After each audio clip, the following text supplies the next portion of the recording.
ನಮಸ್ಕಾರ ಸ್ನೇಹಿತರೆ, welcome to V StudyMate YouTube channel. ನಾನು ವೆಂಕಟೇಶ್ ಬಿ ಪಾಟೀಲ್ ಅಂತ. ಯಾರೆಲ್ಲ ನನ್ನ ಒಂದು ವಿ ಸ್ಟಡಿಮೇಟ್ ಯೂಟ್ಯೂಬ್ ಚಾನಲ್ನ ಸಬ್ಸ್ಕ್ರೈಬ್ ಮಾಡಿಲ್ವೋ ಪ್ಲೀಸ್ ಸಬ್ಸ್ಕ್ರೈಬ್ ಮಾಡಿ, ಹಾಗೆ ಬೆಲ್ ಬಟನ್ ಒತ್ತೋದ್ರ ಮೂಲಕ ಯಾವತ್ತೂ ಕೂಡ ನನ್ನ ಒಂದು ವಿಡಿಯೋಗಳಿಗೆ ನೋಟಿಫೈ ಆಗಿ.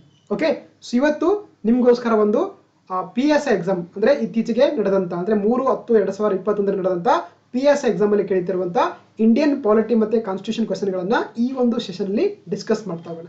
Once again welcome to V StudyMate YouTube channel.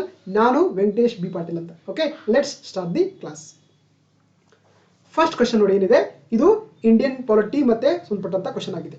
Serial question ಕೇಳಿದ್ರೆ ನೋಡಿ, ಕೆಳಗಿನ ರೇಟ್ಗಳಲ್ಲಿ ಯಾವುದು ಅಧೀನ ನ್ಯಾಯಾಲಯಗಳ ಕಾರ್ಯನಿರ್ವಹಣೆಯನ್ನ ಪರಿಶೀಲಿಸುತ್ತದೆ ಅಂತ ಕೇಳ್ತಾರೆ.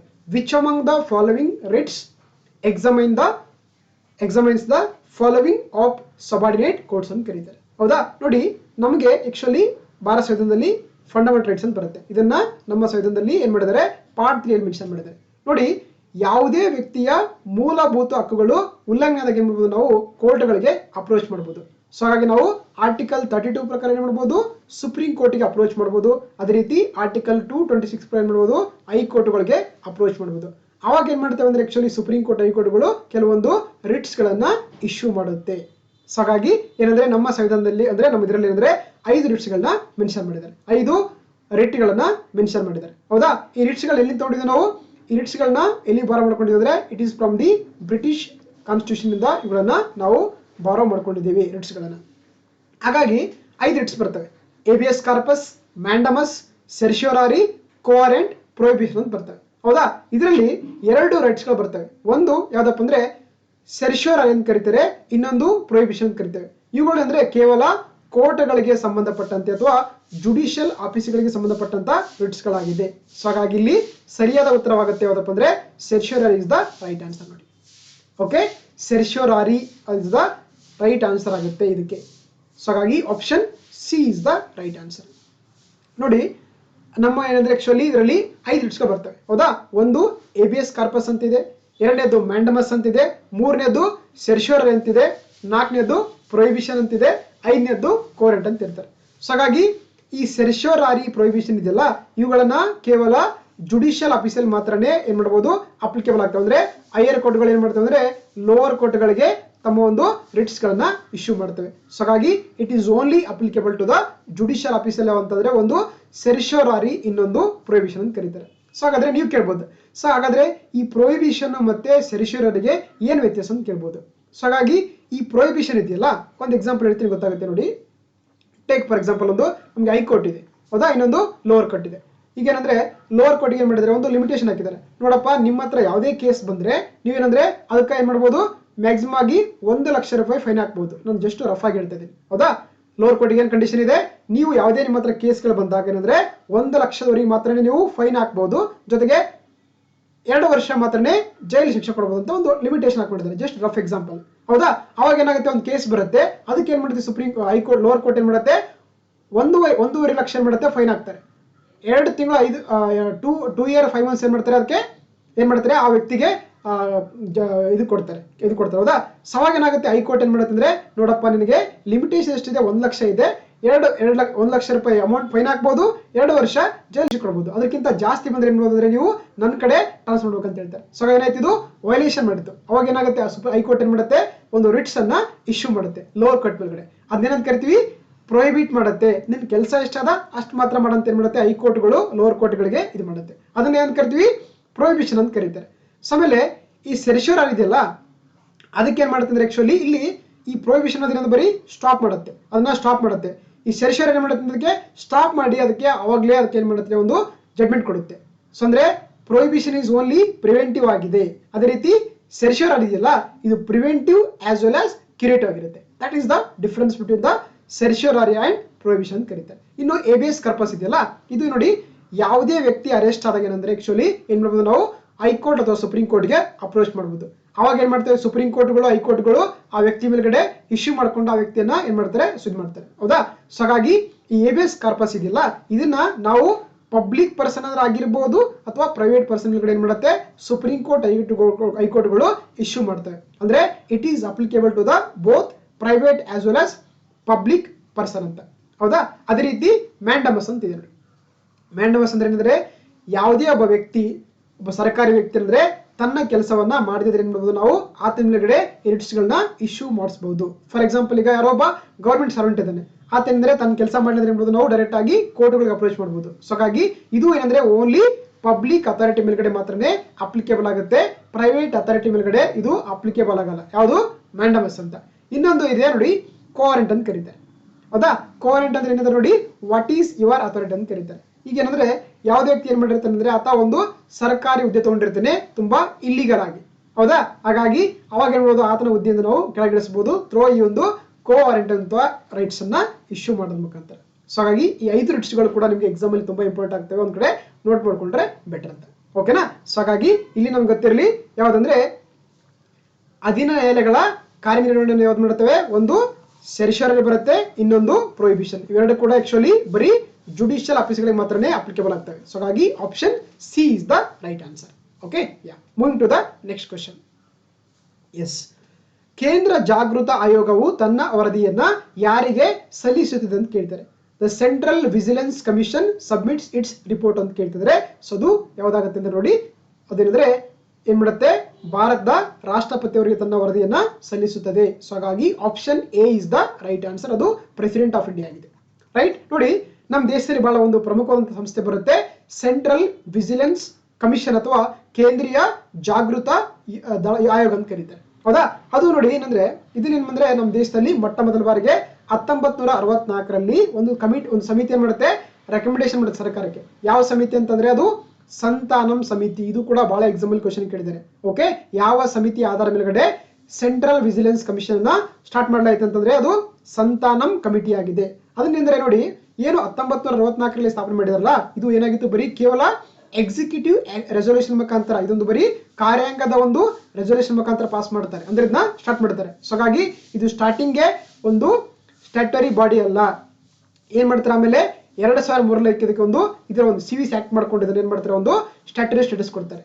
ಸೊ ಹಾಗಾಗಿ ಗೊತ್ತಿರಲಿ, ಸಿವಿಸಿ ಎಸ್ಟಾಬ್ಲಿಷ್ ಆದಾಗನೇ ಇದೊಂದು ಸ್ಟ್ಯಾಟ್ಯುಟರಿ ಬಾಡಿ ಅಲ್ಲ, ಒಂದು ರೆಸೊಲ್ಯೂಷನ್ ಮುಖಾಂತರ ಮಾಡ್ತಾರೆ. ಸೊ ಹಾಗಾಗಿ ಅದನ್ನ 2003 ನಂತರ ಏನ್ ಮಾಡಿದ್ರೆ ಅದಕ್ಕೆ 2003ರಲ್ಲಿ ಅದಕ್ಕೆ ಸ್ಟ್ಯಾಟ್ಯುಟರಿ ಸ್ಟೇಟಸ್ ಕೊಡ್ತಾರೆ. ಸೊ ಹಾಗಾಗಿ ಇದೇನ್ ಮಾಡುತ್ತೆ, ತನ್ನ ಒಂದು ವರದಿಯನ್ನ ಯಾರಿಗೆ, ಪ್ರೆಸಿಡೆಂಟ್ ಆಫ್ ಇಂಡಿಯಾಗೆ ಸಬ್ಮಿಟ್ ಮಾಡುತ್ತೆ ತನ್ನ ವರದಿಯನ್ನ. ಜೊತೆಗೆ ಈ ಸಿವಿಸಿ ಇದೆಯಲ್ಲ, ಇದು ನಮ್ಮ ದೇಶದಲ್ಲಿ ಯಾವುದೇ ಸಚಿವಾಲಯದ ಕೆಳಗಡೆ ಕೆಲಸ ಮಾಡಂಗಿಲ್ಲ, ಇದೊಂದು ಇಂಡಿಪೆಂಡೆಂಟ್ ಆಗಿ ಕೆಲಸ ಮಾಡುತ್ತೆ. ಇದು directly responsible to the parliament ಆಗಿರುತ್ತೆ ನೋಡಿ. ಓಕೆನಾ. ಸೊ ಪ್ರಸ್ತುತವಾಗಿ ನಮ್ಮ ದೇಶದಲ್ಲಿ ಅಂದ್ರೆ ಮೂರು ಇರ್ತದೆ. ಹೌದಾ, ಒಬ್ಬರು ಚೀಫ್ ಸೆಂಟ್ರಲ್ ವಿಜಿಲೆನ್ಸ್ ಕಮಿಷನರ್ ಇರ್ತಾರೆ, ಜೊತೆಗೆ 2 ವಿಜಿಲೆನ್ಸ್ ಕಮಿಷನರ್ ಅಲ್ಲಿ ಕೆಲಸ ಮಾಡ್ತಾ ಹೋಗ್ತಾರೆ. ಸೊ ಇದ್ರ ಬಗ್ಗೆ ಗೊತ್ತಿರಬೇಕಾಗುತ್ತೆ. ಹೌದಾ, ಎಸ್. ಮತ್ತೆ ಇವ್ರೇನಂದ್ರೆ ಆಕ್ಚುಲಿ ಇವರನ್ನು ಕೂಡ ಏನ್ ಮಾಡ್ತಾರೆ ಅಂದ್ರೆ ಮಿಸ್ ಬಿಹೇವಿಯರ್ ಮತ್ತೆ ಇನ್ಕೆಪಾಸಿಟಿ ಮೇಲ್ಗಡೆ ಇವರನ್ನ ತೆಗೆದಾಕ್ತಾರೆ. ಅಪಾಯಿಂಟ್ ಯಾರು ಮಾಡ್ತಾರೆ ಅಂದ್ರೆ ಪ್ರೆಸಿಡೆಂಟ್ ಆಫ್ ಇಂಡಿಯಾ ಮಾಡ್ತಾರೆ. ಇವರನ್ನ ಅಪಾಯಿಂಟ್ ಮಾಡೋದು ಯಾರಪ್ಪ ಅಂದ್ರೆ ಪ್ರೆಸಿಡೆಂಟ್ ಆಫ್ ಇಂಡಿಯಾ ಮಾಡ್ತಾರೆ. ಬಟ್ ಅದಕ್ಕೆ ಒಂದು ಕಮಿಟಿ ಇರುತ್ತೆ, ಇವರನ್ನ ಸೆಲೆಕ್ಟ್ ಮಾಡ್ಕೊಳ್ಳೋ ಒಂದು ಕಮಿಟಿ ಇರುತ್ತೆ. ಅದರ ಅಧ್ಯಕ್ಷರಾಗಿ ಪ್ರೈಮ್ ಮಿನಿಸ್ಟರ್ ಇರ್ತಾರೆ, home minister, leader of opposition party ಅಂದ್ರೆ 3 ಜನ ಏನ್ ಮಾಡ್ತಾರೆ, ಇವರು ಕೂಡ್ಕೊಂಡು ಆ ಒಂದು ಸಿವಿಸಿಯನ್ನ ಸೆಲೆಕ್ಟ್ ಮಾಡ್ಕೊಂಡ್ರೆ ಏನ್ ಮಾಡ್ತಾರೆ, ಸೆಲೆಕ್ಟ್ ಮಾಡ್ಕೊಂಡು ಏನ್ ಮಾಡ್ತಾರೆ, ರಾಷ್ಟ್ರಪತಿ ಅವರನ್ನ ಅಪಾಯಿಂಟ್ ಮಾಡ್ತಾರೆ. That is called the CVC ಅಂತ ಕರೀತಾರೆ. Okay, yeah moving to the next topic. Next question, UNHRC ಹೌದಾ, United Nations human right council ಇದೆಯಲ್ಲ, ಇದರ ಕೇಂದ್ರ ಕಚೇರಿ ಅಥವಾ ಹೆಡ್ ಕ್ವಾರ್ಟರ್ ಇದೆ ಅಂತ ಕೇಳ್ತಾರೆ. ಸೊ ಪ್ಯಾರಿಸ್ ಇದೆ, ಜಿನೆವಾ ಇದೆ, ಲಂಡನ್ ಇದೆ, ನ್ಯೂಯಾರ್ಕ್ ಇದೆ. ಹೌದಾ, ಇದು ಡೈರೆಕ್ಟ್ ಕ್ವೆಶ್ಚನ್ ಆಗಿದೆ. ಹಾಗಾಗಿ UNHRC ಯ ಕೇಂದ್ರ ಕಚೇರಿ ಇರುವಂತದ್ದು ಸ್ವಿಟ್ಜರ್ಲೆಂಡ್ನ ಜಿನೆವಾದಲ್ಲಿ. ಸೊ ಹಾಗಾಗಿ option B is the right answer. Okay, UNHRC ಒಂದು ಇರುವಂತದ್ದು ಅಂದ್ರೆ ಕೆಟ್ಕೊಟ್ಟಿರುವಂತದ್ದು ಅದು ಸ್ವಿಟ್ಜರ್ಲೆಂಡ್ ನ ಕ್ಯಾಪಿಟಲ್ ಇರುವಂತ ಜಿನೆವಾದಲ್ಲಿ. ನೋಡಿ, option B is the right answer. Right.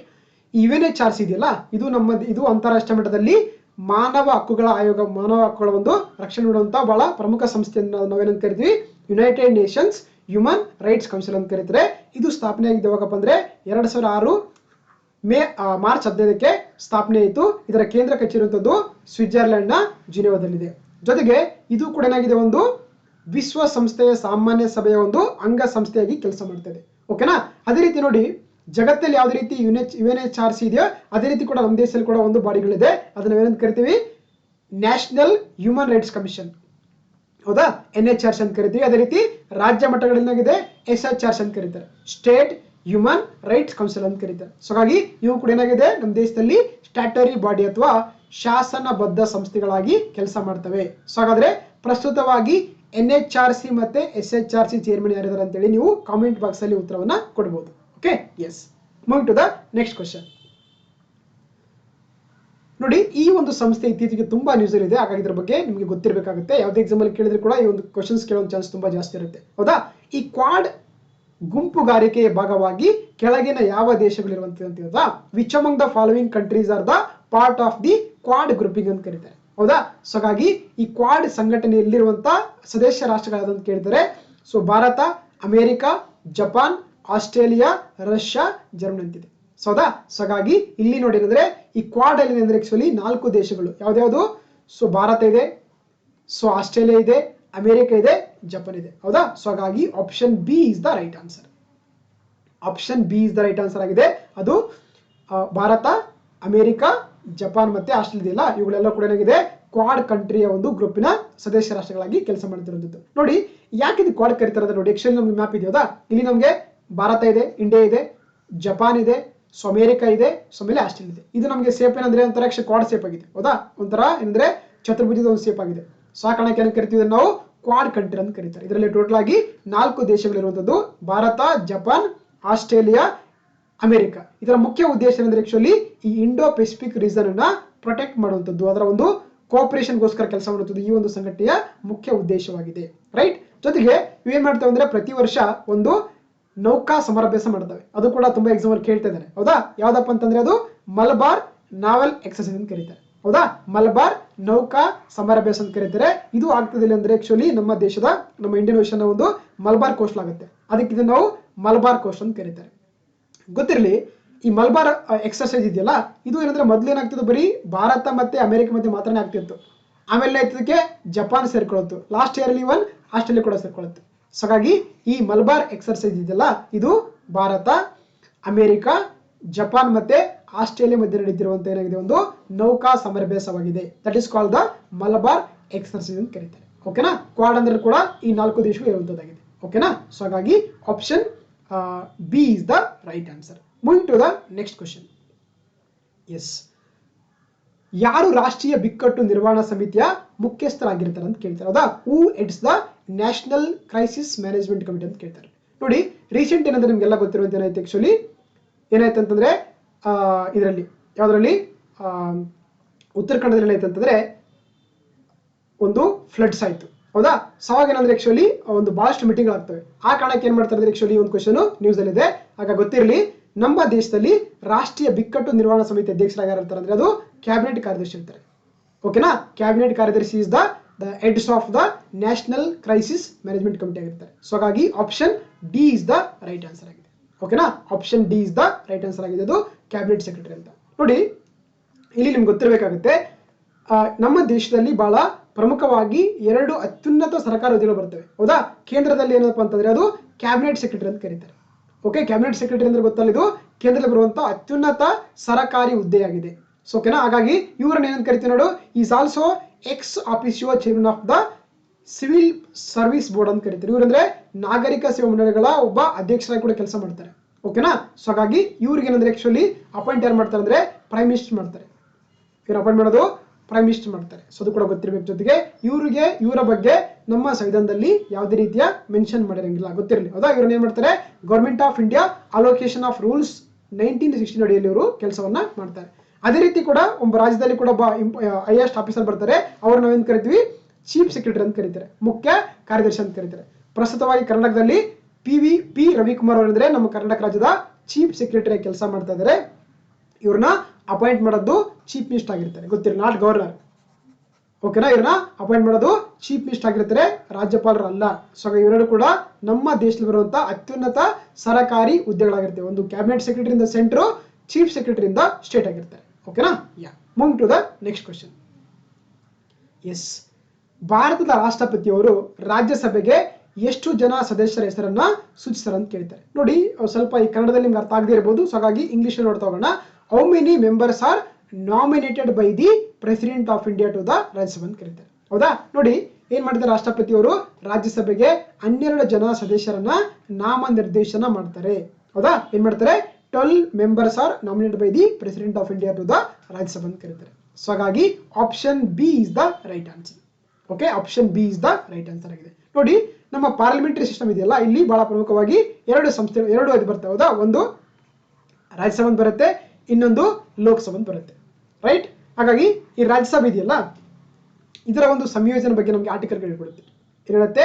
Article 80 ಏನ್ ಹೇಳುತ್ತೆ ಅಂದ್ರೆ ಕಾಂಪೋಸಿಷನ್ ಆಫ್ ದ ರಾಜ್ಯಸಭೆ ಹೇಳಿಕೊಡುತ್ತೆ. ಸೊ ಹಾಗಾಗಿ ಟೋಟಲ್ ಎಷ್ಟು ಇರ್ತಾರೆ ರಾಜ್ಯಸಭೆಯಲ್ಲಿ? 250 ಜನ ಇದ್ದಾರೆ ಟೋಟಲ್ ಆಗಿ, ಹೌದಾ. ಪ್ರಸ್ತುತವಾಗಿ ಎಷ್ಟಿದ್ದಾರೆ? 245 ಇದ್ದಾರೆ ನೋಡಿ. ಈ 245 ಏನ್ ಮಾಡ್ತಾರೆ ಅಂದ್ರೆ 233 ಜನ ಏನ್ ಮಾಡ್ತಾರೆ, ಎಲೆಕ್ಷನ್ ಮುಖಾಂತರ ಸೆಲೆಕ್ಟ್ ಆಗ್ತಾರೆ. ಅದೇ ರೀತಿ 12 ಜನರಿಗೆ ಏನ್ ಮಾಡ್ತಾರೆ, ರಾಷ್ಟ್ರಪತಿಯವರು ನಾಮನಿರ್ದೇಶನ ಮಾಡ್ತಾರೆ. 233 ಜನದಲ್ಲಿ 229 ಜನ ಸ್ಟೇಟ್ ಇಂದ ಆಯ್ಕೆ ಆದ್ರೆ 4 ಜನ ಯೂನಿಯನ್ ಟೆರಿಟರಿ ಅಥವಾ ಕೇಂದ್ರಾಡಳಿತ ಪ್ರದೇಶಗಳಿಂದ ಆಯ್ಕೆ ಆಗ್ತಾರೆ. ಅದೇ ರೀತಿ ರಾಷ್ಟ್ರಪತಿ ಏನ್ ಮಾಡ್ತಾರೆ ಅಂದ್ರೆ 4 ಕ್ಷೇತ್ರಗಳಿಂದ, ಹೌದಾ. ಕಲೆ, ಸಾಹಿತ್ಯ, ಸಮಾಜ ವಿಜ್ಞಾನ, ಆಮೇಲೆ ವಿಜ್ಞಾನ ಇದೆಯಲ್ಲ, ಈ 4 ಕ್ಷೇತ್ರದಿಂದ ಏನ್ ಮಾಡ್ತಾರೆ ರಾಷ್ಟ್ರಪತಿಯವರು ರಾಜ್ಯಸಭೆಗೆ 12 ಜನ ಎಕ್ಸ್ಪರ್ಟ್ಗಳನ್ನ, ಅಂದ್ರೆ ಆ ಕ್ಷೇತ್ರಗಳಲ್ಲಿ ಸಾಧನೆ ಮಾಡೋರು ಏನ್ ಮಾಡ್ತಾರೆ ಅಂದ್ರೆ ರಾಜ್ಯಸಭೆಗೆ ನಾಮನಿರ್ದೇಶನ ಮಾಡ್ತಾರೆ. ಓಕೆನಾ. ಸೊ ಹಾಗಾಗಿ ಗೊತ್ತಿರಲಿ. ಜೊತೆಗೆ ಸೇಮ್ ನೋಡಿ, ಇನ್ನೂ ಏನಂದ್ರೆ ಈ ಒಂದು ಸ್ಟೇಟ್ ಅಲ್ಲಿ ಕೂಡ ಏನ್ ಮಾಡ್ತೀವಿ ನಾವು, ಲೆಜಿಸ್ಲೇಟಿವ್ ಕೌನ್ಸಿಲ್ ಅಂತ ಇರುತ್ತೆ, ವಿಧಾನ ಪರಿಷತ್ ಇರುತ್ತೆ. ಅಲ್ಲಿ ಏನ್ ಮಾಡ್ತಾರೆ ಅಂದ್ರೆ ರಾಜ್ಯಪಾಲರು ಅಲ್ಲಿ ಕೂಡ ಏನಂದ್ರೆ ವಿಧಾನ ಪರಿಷತ್ತಿಗೆ ನಾಮನಿರ್ದೇಶನ ಮಾಡ್ತಾರೆ. ಅಲ್ಲಿ 5 ಕ್ಷೇತ್ರಗಳು ಇರ್ತವೆ, ಹೌದಾ. ಅಲ್ಲಿ ಕೂಡ ಆರ್ಟ್ಸ್ ಇರುತ್ತೆ, ಲಿಟ್ರೇಚರ್ ಇರುತ್ತೆ, ಸೋಷಿಯಲ್ ಸರ್ವಿಸ್ ಇರುತ್ತೆ, ಸೈನ್ಸ್ ಇರುತ್ತೆ, ಇನ್ನೊಂದು ಎಕ್ಸ್ಟ್ರಾ ಬರುತ್ತೆ. ಯಾವ್ದದು? ಕೋಆಪರೇಟಿವ್ ಮೂವ್ಮೆಂಟ್ ಅಂತ ಇರುತ್ತೆ ನೋಡಿ. ಸೊ ಗೊತ್ತಿರ್ಲಿ, ಹೌದಾ. ಸೊ ಏನ್ ಮಾಡ್ತಾರೆ, ಇಲ್ಲಿ 5 ಕ್ಷೇತ್ರಗಳಿಂದ ಕೋಆಪರೇಟಿವ್ ಮೂವ್ಮೆಂಟ್ ಅಂದ್ರೆ ಕನ್ನಡದಲ್ಲಿ ಸಹಕಾರ ಚಳವಳಿ ಅಂತ ಕರೀತಾರೆ. ಈ ಕ್ಷೇತ್ರದಿಂದ ಏನ್ ಮಾಡ್ತಾರೆ ಅಂದ್ರೆ ಸಾಧನೆ ಮಾಡಿದವರನ್ನ ವಿಧಾನ ಪರಿಷತ್ತಿಗೆ ಮೆಂಬರ್ ಆಗಿ ರಾಜ್ಯಪಾಲರು ನಾಮನಿರ್ದೇಶನ ಮಾಡ್ತಾರೆ. ಸೊ ಹಾಗಾಗಿ MLC ಅಂತ ಲೆಜಿಸ್ಲೇಟಿವ್ ಕೌನ್ಸಿಲ್ ಬಂದಾಗ 5 ಕ್ಷೇತ್ರಗಳು, ರಾಜ್ಯಸಭೆ ಬಂದಾಗ 4 ಕ್ಷೇತ್ರಗಳು ಇರ್ತವೆ. ಓಕೆನಾ. ಸೊ ಹಾಗಾಗಿ ಇಷ್ಟೆಲ್ಲ ಗೊತ್ತಿರಲಿ, ರೈಟ್. ಯಾ. ಸೊ ನೆಕ್ಸ್ಟ್ ಕ್ವೆಶ್ಚನ್ ನೋಡ್ತಾ ನೋಡಿ, ಸಾರ್ವಜನಿಕ ಲೆಕ್ಕಪತ್ರ ಸಮಿತಿಯ ಬಗ್ಗೆ ಈ ಕೆಳಗಿನ ಹೇಳಿಕೆಗಳನ್ನ ಗಮನಿಸಿ ಅಂತ ಕೇಳ್ತಾರೆ, ಹೌದಾ. ಇದು 15 ಲೋಕಸಭೆಯ ಸದಸ್ಯರು ಮತ್ತು 7 ರಾಜ್ಯಸಭಾ ಸದಸ್ಯರನ್ನ ಒಳಗೊಂಡಿದೆ. ಆಪ್ಷನ್ 2ನೇ ಸ್ಟೇಟ್ಮೆಂಟ್ ಹೇಳ್ತಾ ಇದೆ, ಸಾರ್ವಜನಿಕ ಲೆಕ್ಕಪತ್ರ ಸಮಿತಿಯ ಕಾಲಾವಧಿ 1 ವರ್ಷ ಆಗಿರುತ್ತೆ ಅಂತ ಹೇಳ್ತಿದ್ದಾರೆ. 3ನೇದ್ದು ಸ್ಟೇಟ್ಮೆಂಟ್ ಇದೆ, ಕಾಗ್ನ ವಾರ್ಷಿಕ ವರದಿಗಳನ್ನು ಇದು ಲೆಕ್ಕ ಪರಿಶೋಧಿಸುವುದು ಇದರ ಮುಖ್ಯ ಕಾರ್ಯವಾಗಿದೆ ಅಂತ ಕೇಳ್ತಾರೆ, ಹೌದಾ. ಇದೇನಂದ್ರೆ ಪಬ್ಲಿಕ್ ಅಕೌಂಟ್ ಕಮಿಟಿ ಬಗ್ಗೆ ಹೇಳಿಕೊಡ್ತಾ ಇದೆ, ಹೌದಾ. ನೋಡಿ, ನಮ್ಮ ಪಾರ್ಲಿಮೆಂಟರಿ ಸಿಸ್ಟಮ್ ಅಲ್ಲಿ ಏನಂದ್ರೆ ಆಕ್ಚುಲಿ ಪ್ರಮುಖವಾಗಿ 2 ತರದ ಕಮಿಟಿ ಬರ್ತವೆ. ಒಂದು ಸ್ಟ್ಯಾಂಡಿಂಗ್ ಕಮಿಟಿ ಅಂತ ಕರೀತಾರೆ, ಅಂದ್ರೆ ಕನ್ನಡದಲ್ಲಿ ಶಾಶ್ವತ ಸಮಿತಿಗಳಂತ ಕರಿತೀವಿ. ಇನ್ನೊಂದು ಎಡೋ ಕಮಿಟಿ ಅಂತ ಬರ್ತಾರೆ, ಕನ್ನಡದಲ್ಲಿ ತಾತ್ಕಾಲಿಕ ಸಮಿತಿಗಳನ್ನು ಕರೀತಾರೆ. ಈ ಸ್ಟ್ಯಾಂಡಿಂಗ್ ಕಮಿಟಿಯಲ್ಲಿ ಬಹಳ ಪ್ರಮುಖವಾಗಿರುವಂತಹ ಕಮಿಟಿಗಳಂದ್ರೆ ನಾವು ಏನ್ ಕರಿತೀವಿ, ಫಿನಾನ್ಷಿಯಲ್ ಕಮಿಟಿ ಅಂತ ಕರೀತಾರೆ, ಹಣಕಾಸು ಸಮಿತಿಗಳನ್ನು ಕರೀತಾರೆ. ಇದರಲ್ಲಿ ಬಹಳ ಪ್ರಮುಖವಾಗಿ 3 ಸಮಿತಿಗಳು ಬರ್ತವೆ. ಒಂದು public account of India, public account committee. 2ನೇದ್ದು ಪಬ್ಲಿಕ್ ಅಂಡರ್ಟೇಕಿಂಗ್ ಕಮಿಟಿ. 3ನೇದ್ದು ಎಸ್ಟಿಮೇಟ್ ಕಮಿಟಿ ಅಂತ ಬರುತ್ತೆ, ಹೌದಾ. ಹಾಗಾಗಿ ಯಾವುದೇ ಎಕ್ಸಾಮ್ ಅಲ್ಲಿ ಕೂಡ ನಿಮಗೆ ಈ 3 ಬಗ್ಗೆ ಕೇಳೋದು ಚಾನ್ಸ್ ಜಾಸ್ತಿ ಇರುತ್ತೆ. ಸೊ ಹಾಗಾಗಿ ಒಂದ್ ಕಡೆ ನೋಟ್ ಮಾಡ್ಕೊಂಡ್ರೆ ತುಂಬಾ ಬೆನಿಫಿಟ್ ಆಗುತ್ತೆ. ನೋಡಿ, ನೋಡ್ತಾ ಹೋಗೋದ್ರ ಬಗ್ಗೆ. ಎಸ್. ಸೊ ಹಾಗಾಗಿ ಇಲ್ಲಿ ಕೊಟ್ಟಿರುವಂತ ಎಲ್ಲದೇನಂದ್ರೆ option C is the right answer, ಅಂದ್ರೆ ಕೊಟ್ಟಿರೋ ಎಲ್ಲ ಹೇಳಿಕೆಗಳು ಕೂಡ ಸರಿಯಾಗಿದೆ. ಸೊ ಹಾಗಾಗಿ option C is the right answer ಆಗುತ್ತೆ. ನೋಡಿ, ಡಿಸ್ಕಸ್ ಮಾಡ್ತಾ ಹೋಗೋಣ. ನೋಡಿ, ಒಂದು ಬಹಳ ಪ್ರಮುಖ ಕಮಿಟಿ ಅಂತಂದ್ರೆ ನಾವು ಪಬ್ಲಿಕ್ ಅಕೌಂಟ್ ಕಮಿಟಿ ಅಥವಾ ಕನ್ನಡದಲ್ಲಿ ಸಾರ್ವಜನಿಕ ಲೆಕ್ಕಪತ್ರ ಸಮಿತಿ ಅಂತ ಕರೀತಾರೆ, ಹೌದಾ. ಇದನ್ನ ಸ್ಥಾಪನೆ ಆಗಿದ್ದು ಯಾವಾಗ ಅಂದ್ರೆ 1921ರಲ್ಲಿ ಇದು ಸ್ಥಾಪನೆ ಆಗುತ್ತೆ. ಇದರಲ್ಲಿ ಒಟ್ಟು 22 ಜನ ಸದಸ್ಯರಿರ್ತಾರೆ. ಅದರಲ್ಲಿ 15 ಜನ ಲೋಕಸಭೆಯಿಂದ ಆಯ್ಕೆ ಆಗ್ತಾರೆ, 7 ಜನ ರಾಜ್ಯಸಭೆಯಿಂದ ಆಯ್ಕೆ ಆಗ್ತಾರೆ. ಓಕೆ, ಇವರಿಗೆ ಒಂದು ಎಲೆಕ್ಷನ್ ಇರುತ್ತೆ. ಯಾವ್ದಪ್ಪ ಅಂತಂದ್ರೆ ಪ್ರಪೋರ್ಷನಲ್ ರಿಪ್ರೆಸೆಂಟೇಷನ್ ಅಂತ ಒಂದು ಎಲೆಕ್ಷನ್ ಮುಖಾಂತರ ಅಂದ್ರೆ ಆಕ್ಚುಲಿ ಈ 22 ಜನರನ್ನ ಈ ಒಂದು ಪಬ್ಲಿಕ್ ಅಕೌಂಟ್ ಕಮಿಟಿಗೆ ಆಯ್ಕೆ ಮಾಡ್ತಾರೆ. ಓಕೆನಾ. ಜೊತೆಗೆ ಈ ಒಂದು ಸಮಿತಿಗೆ ಯಾವುದೇ ಮಿನಿಸ್ಟರ್, ಸಚಿವರು ಮೆಂಬರ್ ಆಗ್ಲಿಕ್ಕೆ ಅವರಿಗೆ ಹಕ್ಕು ಇರಂಗಿಲ್ಲ, ಅಧಿಕಾರ ಇರಂಗಿಲ್ಲ. ಅಂದ್ರೆ minister cannot be elected as member of the ಈ ಪಬ್ಲಿಕ್ ಅಕೌಂಟ್ ಕಮಿಟಿ ಅಂತ. ಜೊತೆಗೆ ಇವರ ಅಧಿಕಾರಾವಧಿ ಆಗಿರುತ್ತೆ 1 ವರ್ಷ. ಓಕೆನಾ. ಹಾಗೆ ಇಲ್ಲಿ ಇದಕ್ಕೆ ಅಧ್ಯಕ್ಷನ ಯಾರು ಅಪಾಯಿಂಟ್ ಮಾಡ್ತಾರೆ ಅಂದ್ರೆ ಸ್ಪೀಕರ್ ಅಪಾಯಿಂಟ್ ಮಾಡ್ತಾರೆ. ಸಾರ್ವಜನಿಕ ಲೆಕ್ಕಪತ್ರ ಸಮಿತಿ ಅಧ್ಯಕ್ಷರನ್ನ ಯಾರು ಅಪಾಯಿಂಟ್ ಮಾಡ್ತಾರೆ ಅಂದ್ರೆ ಅದು ಲೋಕಸಭೆಯ ಸ್ಪೀಕರ್ ಮಾಡ್ತಾರೆ. ಬಟ್ ಪ್ರಸ್ತುತವಾಗಿ ಏನಂದ್ರೆ ಆಕ್ಚುಲಿ ಈ ಒಂದು ಸಮಿತಿ ಇದೆಯಲ್ಲ, ಇದಕ್ಕೆ ಅಪೋಸಿಷನ್ ಪಾರ್ಟಿ ಇರುವಂತ ವ್ಯಕ್ತಿನೇ. ಓಕೆನಾ. ವಿರೋಧ ಪಕ್ಷ ನಾಯಕರು ಇರ್ತಾರೆ, ವಿರೋಧ ಪಕ್ಷ ಯಾರು ಇರ್ತಾರೆ ಅವ್ರಿಗೆ ಏನ್ ಮಾಡ್ತಾರೆ, ಅವರಲ್ಲಿರೋ ಒಬ್ಬರನ್ನ ಈ ಒಂದು ಪಕ್ಷದ ಈ ಒಂದು ಸಮಿತಿಗೆ ಅಧ್ಯಕ್ಷರನ್ನಾಗಿ ಅಪಾಯಿಂಟ್ ಮಾಡ್ತಾರೆ. ಓಕೆನಾ. ಇದ್ರ ಕೆಲಸ ಏನಂದ್ರೆ ಏನು ಕಾಗ್ ರಿಪೋರ್ಟ್ ಮಾಡಿರ್ತದ, comptroller auditor general of India ಅಥವಾ ಏನಂತ ಕರಿತೀವಿ ಕನ್ನಡದಲ್ಲಿ ಲೆಕ್ಕ ಪರಿಶೋಧಕರು ಏನೋ ಒಂದು ವರದಿಗಳನ್ನ ಸಬ್ಮಿಟ್ ಮಾಡ್ತಾರಲ್ಲ, ಅದನ್ನ ಸ್ಟಡಿ ಮಾಡುವಂತ ಕೆಲಸ ಮಾಡುತ್ತದೆ ಈ ಒಂದು ಪಬ್ಲಿಕ್ ಅಕೌಂಟ್ ಕಮಿಟಿ ಅಥವಾ ಸಾರ್ವಜನಿಕ ಲೆಕ್ಕಪತ್ರ ಸಮಿತಿ ಅಂತ. ಸೊ ಹಾಗಾಗಿ ಇಲ್ಲಿ ಕೊಟ್ಟಿರುವಂತ ಎಲ್ಲ ಹೇಳಿಕೆಗಳು, ಹೌದಾ, 22 ಜನ ಇದ್ದಾರೆ, 15 ಜನ ಲೋಕಸಭೆಯಿಂದ, 7 ಜನ ರಾಜ್ಯಸಭೆಯಿಂದ, 1 ವರ್ಷ ಟರ್ಮ್ ಇರುತ್ತೆ. ಮತ್ತೆ ಈ ರಿಪೋರ್ಟ್ ಏನ್ ಮಾಡುತ್ತೆ, ಕಾಗ್ ರಿಪೋರ್ಟ್ ಅನ್ನ ಸ್ಟಡಿ ಮಾಡುತ್ತೆ. ಸೊ ಹಾಗಾಗಿ option C is the right answer ಆಗಿದೆ. ಅದೇ ರೀತಿ ನೋಡಿ, ಆಕ್ಚುಲಿ ಇನ್ನೆರಡು ಕಮಿಟಿ ಬಗ್ಗೆ ನೋಡ್ತಾ ಹೋಗೋಣ, ಮೇ ಬಿ ಎಕ್ಸಾಮ್ ಅಲ್ಲಿ ನಿಮ್ಗೆ ಯೂಸ್ ಆಗ್ಬೋದು. ಒಂದು ಎಸ್ಟಿಮೇಟ್ ಕಮಿಟಿ ಅಂತ ಕರೀತಾರೆ, ಹೌದಾ, ಅಂದಾಜು ಸಮಿತಿ ಅಂತಿದೆ. ಇದನ್ನೇನಂದ್ರೆ ಮೊಟ್ಟ ಮೊದಲ ಬಾರಿಗೆ 1921 ಸ್ಟಾರ್ಟ್ ಮಾಡ್ತಾರೆ. ಇದನ್ನ ಮತ್ತೆ ರೀಕನ್ಸಿಡರೇಷನ್ ಮಾಡ್ತಾರೆ, ಅಂದ್ರೆ ರೀಕನ್ಸ್ಟ್ರಕ್ಟ್ ಮಾಡ್ತಾರೆ. ಇವಾಗ 1950 ಒಂದು ಕಮಿಟಿ ಮಾಡ್ತಾರೆ. ಯಾವ್ದಪ್ಪ ಅಂತಂದ್ರೆ ಅದಕ್ಕೆ ಜಾನ್ ಮತೈ ಕಮಿಟಿ ಅಂತ ಕರೀತಾರೆ. ಇವರು ನಮ್ಮ ದೇಶದ ಮೊಟ್ಟ ಮೊದಲ ಹಣಕಾಸು ಸಚಿವರಾಗಿ ಕೆಲಸ ಮಾಡಿರುವಂತದ್ದು ಜಾನ್ ಮತೈ ಅವರು. ಇವ್ರು ಏನಂದ್ರೆ ರೆಕಮೆಂಡೇಶನ್ ಮಾಡ್ತಾರೆ. ಅವಾಗ 1950 ಅಂದ್ರೆ ಇದನ್ನ ಮತ್ತೆ ರೀಕನ್ಸ್ಟ್ರಕ್ಟ್ ಮಾಡ್ತಾರೆ. ಅದನ್ನ ಎಸ್ಟಿಮೇಟ್ ಕಮಿಟಿ ಅಥವಾ ಅಂದಾಜು ಸಮಿತಿ ಅಂತ ಕರೀತಾರೆ. ಇದರಲ್ಲಿ ಒಟ್ಟು 30 ಜನ ಮೆಂಬರ್ಸ್ ಇರ್ತಾರೆ. ಓಕೆ, ಅಂದಾಜು ಸಮಿತಿಯಲ್ಲಿ ಒಟ್ಟು 30 ಜನ ಮೆಂಬರ್ಸ್ ಇರ್ತಾರೆ. ಇವರೆಲ್ಲರೂ ಕೂಡ ಏನಾಗಿರ್ತಾರೆ, ಲೋಕಸಭೆಯಿಂದನೇ ಕೂಡಿರ್ತಾರೆ. ಸೊ ಹಾಗಾಗಿ ಈ ಅಂದಾಜು ಸಮಿತಿಯಲ್ಲಿ ಯಾವುದೇ ಒಬ್ಬ ರಾಜ್ಯಸಭೆ ಮೆಂಬರ್ ಆಗಿರಂಗಿಲ್ಲ, ಓನ್ಲಿ ಲೋಕಸಭೆ ಮಾತ್ರನೇ ಕೇಳ್ತಾರೆ. ಹೌದಾ, ಇಲ್ಲಿ ಕೂಡ ಪ್ರಪೋರ್ಷನಲ್ ರಿಪ್ರೆಸೆಂಟೇಷನ್ ಎಲೆಕ್ಷನ್ ಮುಖಾಂತರ ಎಲೆಕ್ಟ್ ಮಾಡ್ತಾರೆ. ಜೊತೆಗೆ ಇವರು ಕೂಡ ಒಂದು ವರ್ಷ ಟರ್ಮ್ ಇರುತ್ತೆ. ಯಾವುದೇ ಮಿನಿಸ್ಟರ್ ಕೂಡ ಇಲ್ಲಿ ಮೆಂಬರ್ ಆಗಿರಂಗಿಲ್ಲ. ಓಕೆನಾ.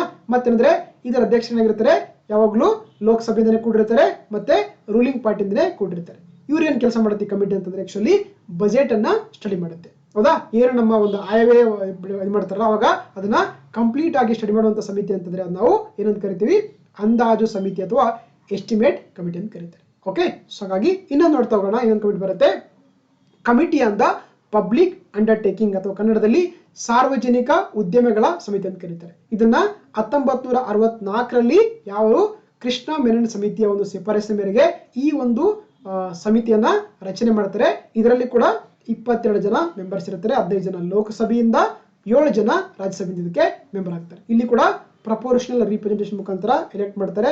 ಇವರು ಕೂಡ 1 ವರ್ಷ ಟರ್ಮ್ ಇರುತ್ತೆ.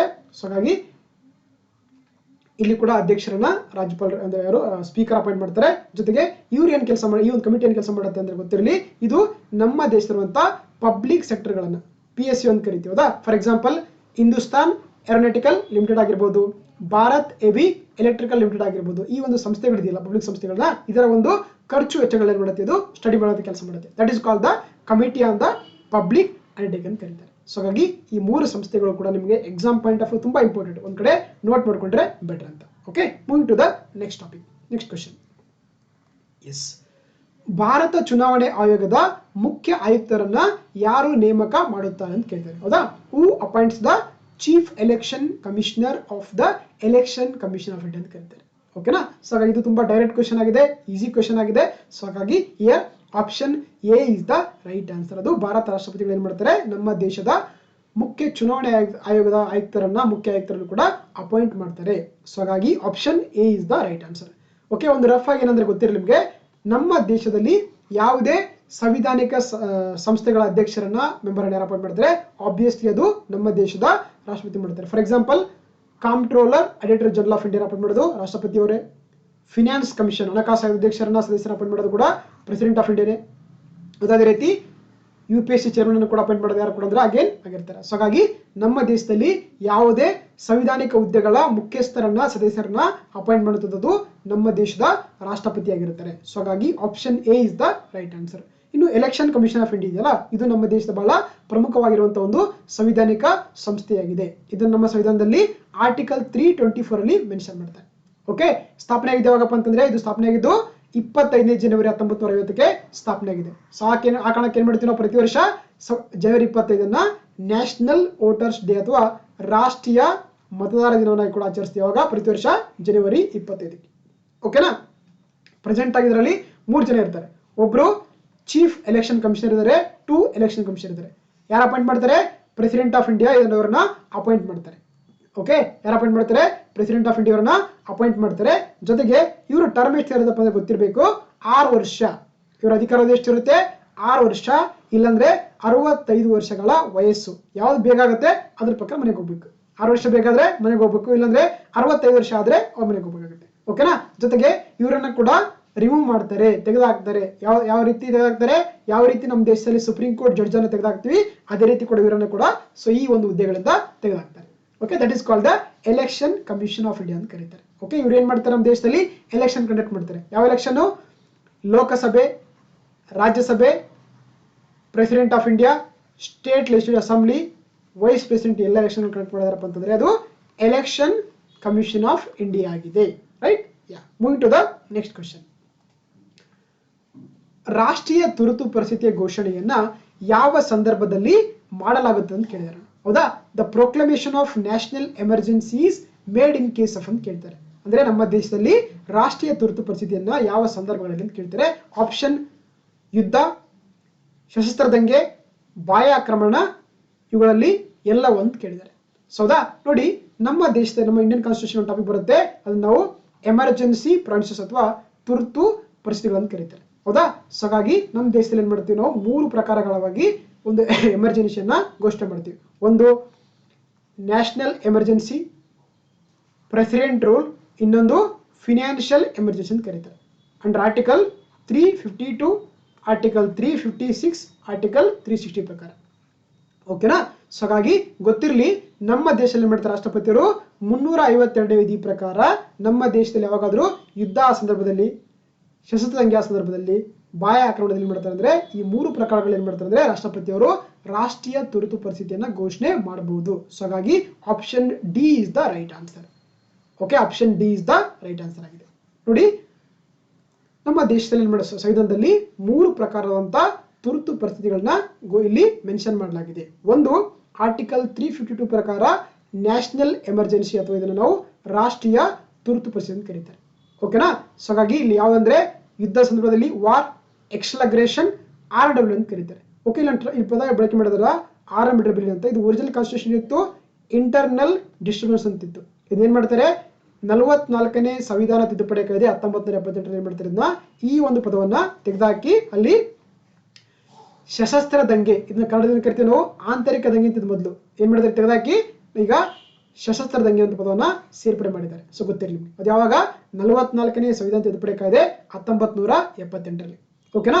ಸೊ ಹಾಗೆ ಏನಂದ್ರೆ ನೋಡಿ, ನಮ್ಮ ದೇಶದಲ್ಲಿ ರಾಷ್ಟ್ರಪತಿಯವರು 352ನೇ ವಿಧಿ ಪ್ರಕಾರ ರಾಷ್ಟ್ರೀಯ ತುರ್ತು ಪರಿಸ್ಥಿತಿ ಘೋಷಣೆ ಮಾಡಬೇಕು. ಅದಕ್ಕೆ ಕ್ಯಾಬಿನೆಟ್ ಇಂದ ರೈಟಿಂಗ್ ಅಲ್ಲಿ ರೆಕಮೆಂಡೇಶನ್ ಕೊಡಬೇಕು. ಅವಾಗ ಮಾತ್ರ ಏನಾಗುತ್ತೆ, ಅದು ಅಪ್ರೂವ್ ಆಗುತ್ತೆ. ಓಕೆನಾ? ಮತ್ತೆ ಯಾವಾಗ ರಾಷ್ಟ್ರಪತಿಯವರು ತುರ್ತು ಪರಿಸ್ಥಿತಿ ಘೋಷಣೆ ಮಾಡ್ತಾರೋ ಅವಾಗ ಏನಂದ್ರೆ ವಿತಿನ್ 1 ಮಂತ್ ಮಾಡಬೇಕು. ಲೋಕಸಭೆ ರಾಜ್ಯಸಭೆ ಎರಡು ಕೂಡ ಪಾರ್ಲಿಮೆಂಟ್ ಅದಕ್ಕೆ ಅಪ್ರೂವ್ ಕೊಡಬೇಕು. ಜೊತೆಗೆ ನಮ್ಮ ದೇಶದಲ್ಲಿ ರಾಷ್ಟ್ರೀಯ ತುರ್ತು ಪರಿಸ್ಥಿತಿಯನ್ನು ನೀವು ಎಷ್ಟು ವರ್ಷಗಳ ಬೇಕಾದ್ರೂ ಕೂಡ ಅಂದ್ರೆ ಎಷ್ಟು ವರ್ಷಗಳ ಕಾಲ ಬೇಕಾದ್ರೂ ಇರ್ಬೋದು ವಿಸ್ತರಣೆ ಮಾಡಬಹುದು. ಯಾವುದೇ ರೀತಿಯ ಲಿಮಿಟೇಷನ್ ಇಲ್ಲ. ಆದ್ರೆ ಪ್ರತಿ 6 ಮಂತ್ಗೆ ಮಾಡಬೇಕು, ಅದಕ್ಕೆ ಪಾರ್ಲಿಮೆಂಟ್ ಇಂದ ಅಪ್ರೂವ್ ಮಾಡಬೇಕು. Okay, that is called the national emergency ಅಂತ ಕರೀತಾರೆ. ಅದೇ ರೀತಿ ಎರಡನೇದು ಪ್ರೆಸಿಡೆಂಟ್ ರೂಲ್ ಅಥವಾ ಇದನ್ನ ನಾವು ಕಾನ್ಸ್ಟಿಟ್ಯೂಷನ್ ಎಮರ್ಜೆನ್ಸಿ ಅಂತ ಕೂಡ ಕರೀತಾರೆ. ಅಂಡರ್ ಆರ್ಟಿಕಲ್ 356 ಅಲ್ಲಿ ಮೆನ್ಷನ್ ಮಾಡಿದ್ದಾರೆ.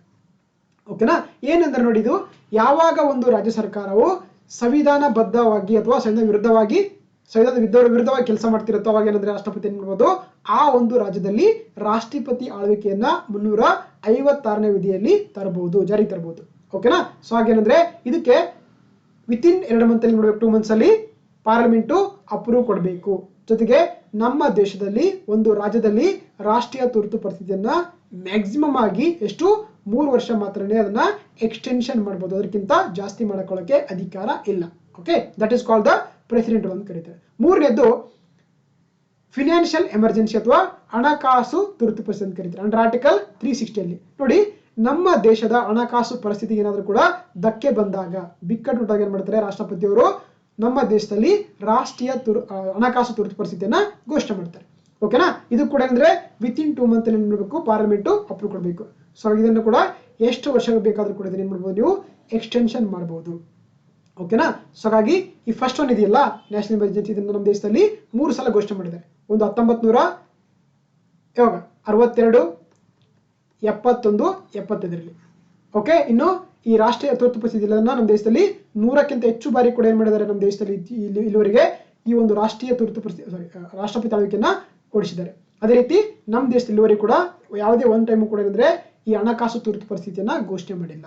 ಓಕೆನಾ? ಹಾಗಾಗಿ ಇಷ್ಟೆಲ್ಲ ಗೊತ್ತಿರಲಿ ರಿಗಾರ್ಡಿಂಗ್ ದ ನ್ಯಾಷನಲ್ ಎಮರ್ಜೆನ್ಸಿ ಅಂತ. ಸೊ ಹಾಗಾಗಿ option D is the right answer.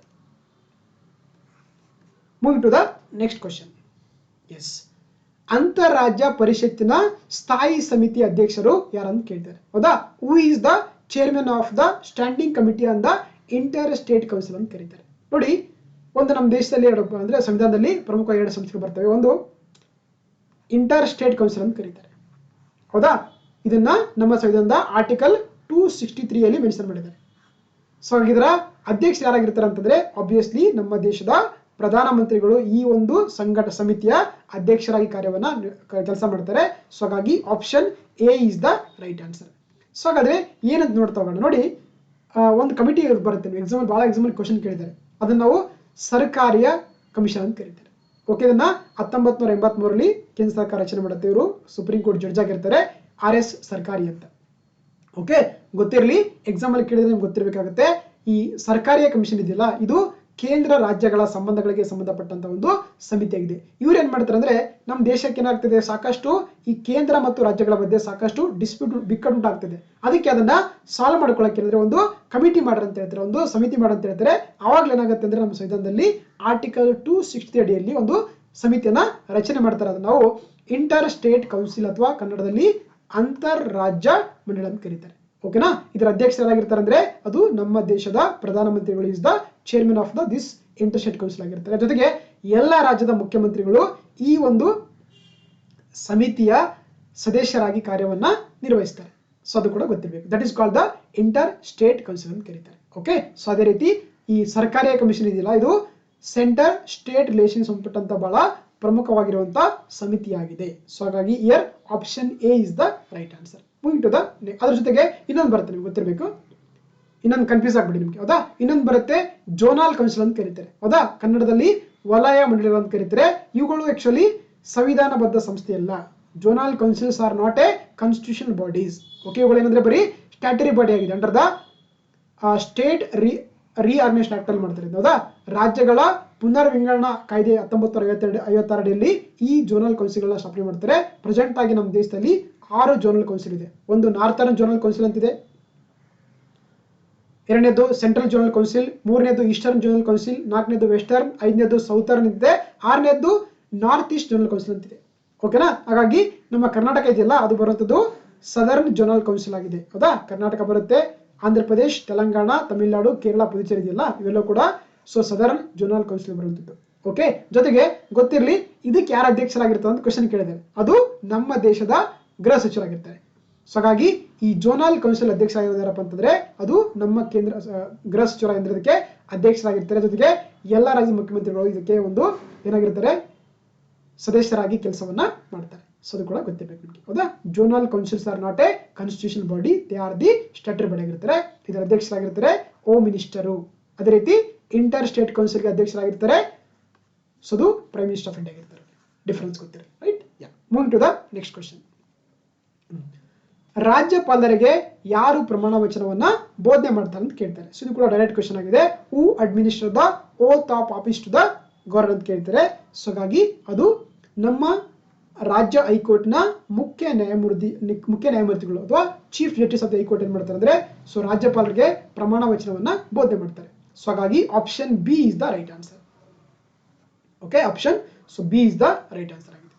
S, ನೋಡಿ, ರಾಜ್ಯಪಾಲರು ಇದೆಯಲ್ಲ, ಇದನ್ನು ನಾವು ನಮ್ಮ ಸಂವಿಧಾನದ ಆರ್ಟಿಕಲ್ 150 ಇಂದ 162 ಇದೆಯಲ್ಲ, ಇವೆಲ್ಲ ಕೂಡ ರಾಜ್ಯಪಾಲರಿಗೆ ಸಂಬಂಧಪಟ್ಟಂತ ಒಂದು ಆರ್ಟಿಕಲ್ಗಳಾಗಿದೆ. ಸೊ ಹಾಗಾಗಿ ಗೊತ್ತಿರಲಿ, ಮೊದಲೇನೈತೆ ಅಂದ್ರೆ ಆಕ್ಚುಲಿ ಏನು ಒರಿಜಿನಲ್ ಕಾನ್ಸ್ಟಿಟ್ಯೂಷನ್ ಇತ್ತಲ್ಲ, ಅವಾಗ ಏನಂದ್ರೆ ಪ್ರತಿಯೊಂದು ರಾಜ್ಯ ಕೂಡ ಒಬ್ಬ ರಾಜ್ಯಪಾಲರು ಇರಬೇಕಂತ ಕಂಡೀಷನ್ ಇತ್ತು. ಅವಾಗ ಏನ್ ಮಾಡ್ತಾರೆ ಅಂದ್ರೆ ಒಂದು ತಿದ್ದುಪಡಿ ಮಾಡ್ತಾರೆ. ಯಾವುದು 7ನೇ ಸಂವಿಧಾನ ತಿದ್ದುಪಡಿ ಕಾಯ್ದೆ 1956 ಇದೆಯಲ್ಲ, ಇದ್ರ ಮುಖಾಂತರ ಅಂದ್ರೆ ಏನ್ ಮಾಡ್ಬೋದು, ಒಬ್ಬರೇ ರಾಜ್ಯಪಾಲರು ಒಂದಕ್ಕಿಂತ ಹೆಚ್ಚು ರಾಜ್ಯಗಳಲ್ಲಿ ಕೂಡ ಏನಾಗಿರ್ಬೋದು, ರಾಜ್ಯಪಾಲರಾಗಿ ಸೇವೆಯನ್ನ ಸಲ್ಲಿಸಬಹುದು.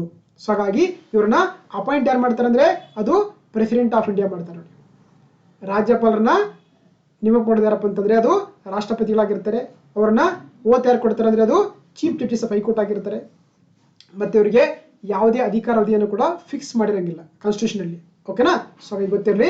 ಮತ್ತೆ ಯಾವುದೇ ಒಬ್ಬ ವ್ಯಕ್ತಿ ರಾಜ್ಯಪಾಲರಾಗಬೇಕಾದ್ರೆ ಏನಾಗಿರ್ಬೇಕು, ಅವರು ಔಟ್ ಸೈಡ್ ದ ಸ್ಟೇಟ್ ಆಗಿರ್ಬೇಕು.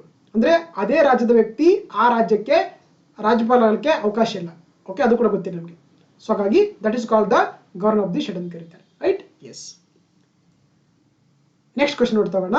ಲೋಕ್ ಅದಾಲತ್ಗಳ ಬಗ್ಗೆ ಕೆಳಗಿನ ಸರಿಯಾದ ಹೇಳಿಕೆಗಳನ್ನ ಆಯ್ಕೆ ಮಾಡಿ ಅಂತ ಇದೆ ನೋಡಿ. ಹೌದಾ, select the correct statement regarding the Lok Adalat ಅಂತ ಕರೀತಾರೆ.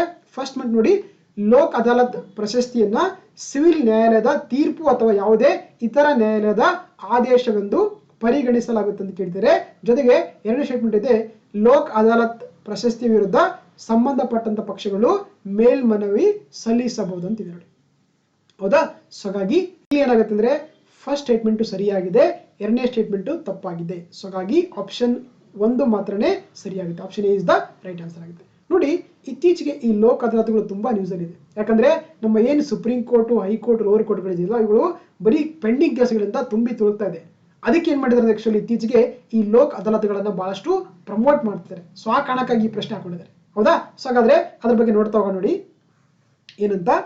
ಸೊ ಹಾಗಾಗಿ ಈ ಲೋಕ್ ಅದಾಲತ್ ಇದೆಯಲ್ಲ, ಇವುಗಳನ್ನ ಸಾಮಾನ್ಯವಾಗಿ ಕರಿತೀವಿ ನಾವು ಪೀಪಲ್ಸ್ ಕೋರ್ಟ್ ಅಥವಾ ಜನರ ನ್ಯಾಯಾಲಯ ಅಂತ ಕರೀತಾರೆ. ನೋಡಿ, ನಮಗೆ ಈ ಹಳ್ಳಿಗಳಿಗೆ ಹೋದಾಗ ಅವಾಗ ಏನಾಗ್ತದೆ, 10-20 ವರ್ಷದಿಂದ ಅಂದ್ರೆ ಏನ್ ಮಾಡ್ತಿದ್ರು, ಅಲ್ಲೇ ಲೋಕಲ್ ಇರುವಂತಹ ಲೀಡರ್ಸ್ಗಳು, ಹೌದಾ, ಯಾರು ಗೌಡರ್ಸ್ ಏನ್ ಮಾಡ್ತಾರೆ ಅಂದ್ರೆ ಒಂದ್ ಕಡೆ ಪಂಚಾಯತಿ ಕಟ್ಟೆ ಕರೆಸ್ಕೊಂಡವರ ಒಂದು ಸಮಸ್ಯೆಯನ್ನ ಬಗೆಹರಿಸ್ತಾ ಇದ್ರು. ಹಾಗಾಗಿ ಯಾವುದೇ ವ್ಯಕ್ತಿ ಕೂಡ ಪೊಲೀಸ್ ಸ್ಟೇಷನ್ಗೆ ಹೋಗ್ತಾ ಇರಲಿಲ್ಲ ಆವಾಗಿನ ಟೈಮಲ್ಲಿ. ಅದೇ ರೀತಿ ಕೂಡ ಏನ್ ಮಾಡಿದ್ರೆ ಅಂದ್ರೆ ಪ್ರೆಸೆಂಟ್ ಆಗಿ ಈಗ ಲೋಕ್ ಅದಾಲತ್ ಅಂತ ಕರೀತಾರೆ. ಲೋಕ್ ಅದಾಲತ್ ಅಂದ್ರೆ ನಾವು ಜನರ ನ್ಯಾಯಾಲಯ ಅಂತ ಕರೀತಾರೆ. ಸೌದಾ? ಸೊ ಹಾಗಾಗಿ ನಮ್ಮ ದೇಶದಲ್ಲಿ ಮೊಟ್ಟ ಮೊದಲ ಬಾರಿಗೆ ಈ ಲೋಕ್ ಅದಾಲತ್ ಅಳವಡಿಸಿಕೊಂಡಂತ ರಾಜ್ಯ ಅಂದ್ರೆ ಅದು ಗುಜರಾತ್ ಆಗಿದೆ 1982 ಅಲ್ಲಿ. ಓಕೆ, ಜೊತೆಗೆ ಇದಕ್ಕೆ ಸಂಬಂಧಪಟ್ಟಂತೆ ನಮ್ಮ ಸಂವಿಧಾನದಲ್ಲಿ ಒಂದು ಆರ್ಟಿಕಲ್ ಮೆನ್ಷನ್ ಮಾಡಿದ್ದೀವಿ ನಾವು, ಯಾವುದಂದ್ರೆ 39ನೇ ಎ ಆರ್ಟಿಕಲ್. ಏನ್ ಹೇಳುತ್ತೆ ಇಲ್ಲಿ? Equal justice and free legal aid ಅಂತ ಕರೀತಾರೆ. ಸೌದಾ? ಸೊ ಹಾಗಾಗಿ ಎಲ್ರಿಗೂ ಕೂಡ ಸಮಾನವಾದ ನ್ಯಾಯವನ್ನು ಕೊಡೋದು ಎಲ್ಲರ ಒಂದು ಕರ್ತವ್ಯ ಅಂತ ಹೇಳ್ತಾರೆ ಅಂಡರ್ ಆರ್ಟಿಕಲ್ 39A ಅಲ್ಲಿ.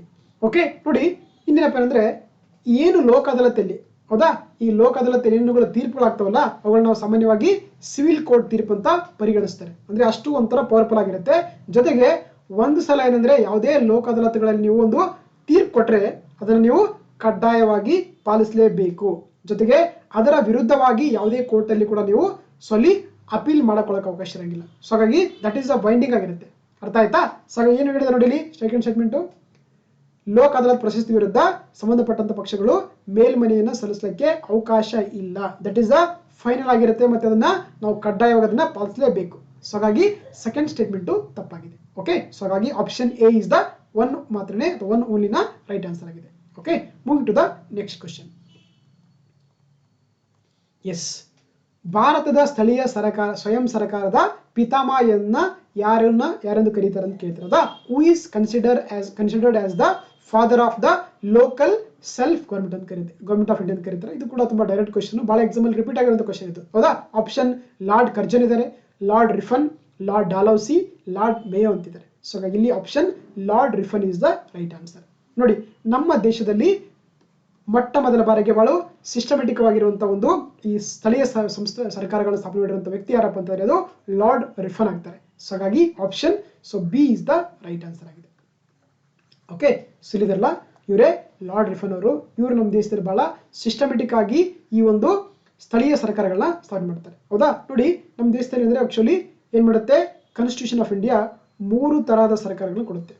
ಒಂದು ಯೂನಿಯನ್ ಗವರ್ಮೆಂಟ್, ಹೌದಾ, ಎರಡನೇದ್ದು ಸ್ಟೇಟ್ ಗವರ್ಮೆಂಟ್, ಮೂರನೇದ್ದು ಲೋಕಲ್ ಸೆಲ್ಫ್ ಗವರ್ಮೆಂಟ್ ಅಂತ ಕರೀತಾರೆ. ಅದು ಹಳ್ಳಿಗಳಲ್ಲಿ ನಾವು ಪಂಚಾಯತ್ ರಾಜ್ ಅಂತ ಕರಿತೀವಿ, ನಗರಗಳಲ್ಲಿ ಅದನ್ನ ಏನು ಕರಿತೀವಿ, ಮುನ್ಸಿಪಾಲಿಟಿಗಳಂತ ಕರಿತೀವಿ.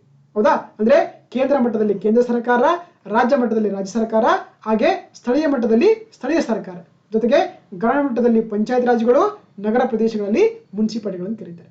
ಸೊ ಹಾಗಾಗಿ ನಮಗೆ ನಮ್ಮ ದೇಶದಲ್ಲಿ ಈ ಲೋಕಲ್ ಗವರ್ಮೆಂಟ್ ಬರಬೇಕಾದ್ರೆ ಮೇನ್ ರೀಸನ್ ಯಾರಪ್ಪ ಅಂತಂದ್ರೆ ಅದು ಲಾರ್ಡ್ ರಿಫನ್ ಆಗ್ತಾರೆ. ಹಾಗಾಗಿ ಅವರನ್ನು ನಾವು father of the Indian local self government ಅಂತ ಕರೀತಾರೆ. ಹೌದಾ? ಜೊತೆಗೆ ಇಲ್ಲಿ ನೋಡಿ ಇನ್ನೊಂದು ಮೆನ್ಷನ್ ಮಾಡಿದ್ರು, ಹೌದಾ, ಲಾರ್ಡ್ ಡಾಲೌಸಿ ಅಂತ. ಓಕೆ, ಲಾರ್ಡ್ ಡಾಲೌಸಿ ಗೊತ್ತಲ್ಲ, ಇವರು ಏನ್ ಮಾಡ್ತಾರೆ, ನಮ್ಮ ದೇಶದಲ್ಲಿ ದತ್ತು ಮಕ್ಕಳಿಗೆ ಹಕ್ಕಿಲ್ಲ ಅನ್ನುವಂತ ಒಂದು ನ್ಯಾಯವನ್ನು ತರ್ತಾರೆ. ಜೊತೆಗೆ ನಮ್ಮ ದೇಶದಲ್ಲಿ ಮೊಟ್ಟ ಮೊದಲ ಬಾರಿಗೆ ರೈಲ್ವೆ ಇಂಟ್ರೊಡ್ಯೂಸ್ ಮಾಡ್ತಾರೆ, ಪೋಸ್ಟ್ ಇಂಟ್ರೊಡ್ಯೂಸ್ ಮಾಡ್ತಾರೆ. ಸೌದಾ? ಆಮೇಲೆ ಸ್ಟಾಂಪ್ ಇಂಟ್ರೊಡ್ಯೂಸ್ ಮಾಡ್ತಾರೆ. ಸೊ ಇವರನ್ನು ನಾವು ಫಾದರ್ ಆಫ್ ಮಾಡರ್ನ್ ಮೇಕರ್ ಅಂತ ಕೂಡ ಕರೀತಾರೆ. ಯಾರನ್ನ? ಲಾರ್ಡ್ ಡಾಲೌಸಿ ಅವರನ್ನ. ಅದೇ ರೀತಿ ಈ ಲಾರ್ಡ್ ಮಾಯಾ ಇದಾರಲ್ಲ, ಇವ್ರೇನ್ ಮಾಡ್ತಾರೆ, ನಮ್ಮ ದೇಶದಲ್ಲಿ ಮೊಟ್ಟ ಮೊದಲ ಬಾರಿಗೆ ಈ ಫಿನಾನ್ಷಿಯಲ್ ಮಾಡ್ತಾರೆ. ಏನ್ ಮಾಡ್ತಾರೆ?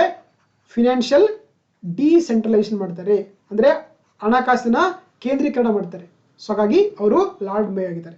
ಜೊತೆಗೆ ಇನ್ನೊಬ್ರು ಬರ್ತಾರೆ ನೋಡಿ, ಲಾರ್ಡ್ ಕಾರ್ನ್ವಾಲಿಸ್. ಇವರನ್ನ ಏನ್ ಕರಿತೀವಿ ನಾವು? Father of the Indian civil service ಅಂತ ಕರಿತೀವಿ, ಅಥವಾ father of the Indian police service ಅಂತ ಕರೀತಾರೆ. ಭಾರತದ ನಾಗರಿಕ ಸೇವೆಗಳ ಪಿತಾಮಹ ಅಂತ ಕರಿತೀವಿ ನಾವು, ಲಾರ್ಡ್ ಕಾರ್ನ್ವಾಲಿಸ್ ಕರಿತೀವಿ. ಅದೇ ರೀತಿ ಭಾರತದ ಪೊಲೀಸ್ ಸೇವೆಗಳ ಪಿತಾಮಹ ಅಂತ ಕರಿತೀವಿ ಅಂದ್ರೆ ಲಾರ್ಡ್ ಕಾರ್ನ್ವಾಲಿಸ್ ಅಂತ ಕರೀತಾರೆ. ಫಸ್ಟ್ ಟೈಮ್ ನಮ್ಮ ದೇಶದಲ್ಲಿ ಈ ಠಾಣೆಗಳನ್ನ ಜಾರಿ ತಂದಂತವರು ಅದು ಲಾರ್ಡ್ ಕಾರ್ನ್ವಾಲಿಸ್ ಆಗಿದ್ದಾರೆ. ಸೊ ಓಕೆನಾ? ಸೊ ಹಾಗಾಗಿ Lord Cornwallis is father of the Indian civil service, Indian police service ಆಗಿದ್ದಾರೆ. ಸೊ ಇದು ಕೂಡ ನಿಮಗೆ ಗೊತ್ತಿರಬೇಕು. Okay, moving to the next question. Yes, ನೋಡಿ ಇತ್ತೀಚೆಗೆ ಏನಂದ್ರೆ ಆಕ್ಚುಲಿ ನಮ್ಮ ದೇಶದಲ್ಲಿ ಒಂದು ಹೊಸ ಮಿನಿಸ್ಟ್ರಿಯನ್ನ ಸ್ಟಾರ್ಟ್ ಮಾಡಿದ್ರು. ಆ ಕಾರಣಕ್ಕಾಗಿ ಈ ಒಂದು ಕ್ವೆಶ್ಚನ್ ಕೇಳಿದರೆ, ಸಹಕಾರಿ ಸಂಘಗಳನ್ನ ರೂಪಿಸುವುದು ಮೂಲಭೂತ ಹಕ್ಕು ಎಂದು ಸಂವಿಧಾನದ ಯಾವ ವಿಧಿಯು ಹಕ್ಕನ್ನ ಮಾಡಿದೆ ಅಂತ ಕೇಳ್ತಾರೆ. Which article of the Indian constitution made the right to form cooperatives societies as a fundamental right ಅಂತ ಕೇಳ್ತಿದ್ದಾರೆ. ಸೊ ಇದು ಕೂಡ ನೇರವಾದ ಪ್ರಶ್ನೆಯಾಗಿದೆ. ಸೊ ಹಾಗಾಗಿ option C is the right answer. ಅದು ಆರ್ಟಿಕಲ್ 19 ಇದೆಯಲ್ಲ, ಇದು ಏನಾಗಿದೆ, ಕೋಆಪರೇಟಿವ್ ಸೊಸೈಟೀಸ್ ಅಂತಕ್ಕಂಥ ಒಂದು ಆರ್ಟಿಕಲ್ಗಳ ಫಂಡಮೆಂಟಲ್ ರೈಟ್ ಆಗಿದೆ. ಸೊ ಹಾಗಾಗಿ option C is the right answer. ಹೌದಾ, ರೀಸೆಂಟ್ ಏನ್ ಮಾಡಿದ್ರು, ಕ್ಯಾಬಿನೆಟ್ ಮುಖಾಂತರ ನಮ್ಮ ದೇಶದಲ್ಲಿ ಹೊಸ ಸಚಿವಾಲಯ ಸ್ಟಾರ್ಟ್ ಮಾಡ್ತಾರೆ. ಅದನ್ನ ಮಿನಿಸ್ಟ್ರಿ ಆಫ್ ಕೋಆಪರೇಷನ್ ಅಥವಾ ಸಹಕಾರ ಸಚಿವಾಲಯ ಅಂತ ಕರೀತಾರೆ. ಆ ಕಾರಣಕ್ಕಾಗಿ ಈ ಪ್ರಶ್ನೆಯನ್ನ ಕೇಳಿದ್ದಾರೆ. ನೋಡಿ ಆಕ್ಚುಲಿ ಈ ಸಹಕಾರ ಸಂಸ್ಥೆಗಳಿದೆಯಲ್ಲ, ಇದು ನಮ್ಮ ಮೂಲ ಸಂವಿಧಾನದಲ್ಲಿ ಇರಲಿಲ್ಲ. ಅದಕ್ಕೆ ಏನ್ ಮಾಡ್ತೀವಿ, ನಾವು ಒಂದು ತಿದ್ದುಪಡಿ ಮಾಡ್ತೀವಿ. ಯಾವ್ದಪ್ಪ ಅಂತಂದ್ರೆ 97ನೇ ಸಂವಿಧಾನ ತಿದ್ದುಪಡಿ ಕಾಯ್ದೆ 2000 ಏನ್ ಮಾಡ್ತೀವಿ, ಒಂದು ತಿದ್ದುಪಡಿ ಮಾಡಿ ಅದರ ಮುಖಾಂತರ ನಮ್ಮ ಸಂವಿಧಾನಕ್ಕೆ ಒಂದು ಹೊಸ ಭಾಗವನ್ನ ಸೇರಿಸ್ತೀವಿ. ಯಾವ ಭಾಗ ಅದು? Part 9B. ಹೌದಾ, 9ನೇ ಭಾಗ, 9ನೇ ಬಿ ಭಾಗ ಇದೆಯಲ್ಲ, ಇದರ ಮುಖಾಂತರ ಏನ್ ಮಾಡ್ತೀವಿ, ನಾವು ಈ ಕೋಆಪರೇಟಿವ್ ಸಂಸ್ಥೆಗಳನ್ನ ಸೇರ್ಪಡೆ ಮಾಡ್ತೀವಿ. ಅದ್ರ ಜೊತೆಗೆ ನಮ್ಮ ಯಾವುದಕ್ಕೆ ಫಂಡಮೆಂಟಲ್ ರೈಟ್ ಕೂಡ ಸೇರಿಸ್ತೀವಿ. ಅದು ಆರ್ಟಿಕಲ್ ಎಷ್ಟಾಗಿದೆ, 19 of class 1 sub class C ಇದೆ ನೋಡಿ. ಹೌದಾ, ಅಂದ್ರೆ ಸೊ ಆರ್ಟಿಕಲ್ 19 ಅಲ್ಲಿ ಕ್ಲಾಸ್ 1 ಅಲ್ಲಿ ಸಬ್ ಕ್ಲಾಸ್ ಸಿ ಅಲ್ಲಿ ಬರುತ್ತೆ. ಇದು ನಮಗೆ formation of the cooperative society ಅಂತ ಹೇಳಿಕೊಡುತ್ತೆ. ಹೌದಾ, ಸೊ ಇದು ನಮಗೆ ನಮ್ಮ ಫಂಡಮೆಂಟಲ್ ರೈಟ್ಸ್ ಅಲ್ಲಿ ಮೆನ್ಷನ್ ಮಾಡಿರೋದು. ಅದೇ ರೀತಿ ಇನ್ನೊಂದು ಕೂಡ ಬರುತ್ತೆ ನಮಗೆ DPSP ಅಲ್ಲಿ. ಅದನ್ನ ಆರ್ಟಿಕಲ್ ಎಷ್ಟಪ್ಪ ಅಂತಂದ್ರೆ ಸೊ 43 ಬರುತ್ತೆ ನೋಡಿ, under part 4 of the Indian constitution ಅಲ್ಲಿ. ಇದೇನಿರುತ್ತೆ, promotion of the cooperative society ಅಂತ ಹೇಳುತ್ತೆ. ಅಂದ್ರೆ ಸಹಕಾರ ಸಂಘಗಳ ಉತ್ತೇಜನ ನೀಡುವಂಥದ್ದು ಕೂಡ ಆರ್ಟಿಕಲ್ 43B ಅಲ್ಲಿ ಇರುವಂಥದ್ದು. ಜೊತೆಗೆ ಈ ಕೋಆಪರೇಟಿವ್ ಸೊಸೈಟಿ ಇದೆಯಲ್ಲ, ಇದನ್ನ ನಮ್ಮ ಸಂವಿಧಾನದ ಎಲ್ಲಿ ಮೆನ್ಷನ್ ಮಾಡಿದರೆ ಸ್ಟೇಟ್ ಲಿಸ್ಟ್ ಅಲ್ಲಿ ಇದೆ. Very very important. ಓಕೆನಾ, ಈ ಕೋಆಪರೇಟಿವ್ ಸೊಸೈಟಿ ಏನ್ ಮಾಡಿದ್ವಿ ನಾವು, ನಮ್ಮ ಸಂವಿಧಾನದ ರಾಜ್ಯ ಪಟ್ಟಿಯಲ್ಲಿ ಮೆನ್ಷನ್ ಮಾಡಲಾಗಿದೆ. ಸೊ ಹಾಗಾಗಿ ಇದು ಕೂಡ ನಿಮಗೆ ಗೊತ್ತಿರಬೇಕಾಗುತ್ತೆ. ಓಕೆ, ಸೊ ಹಾಗಾಗಿ here option C is the right answer. So moving to the next question.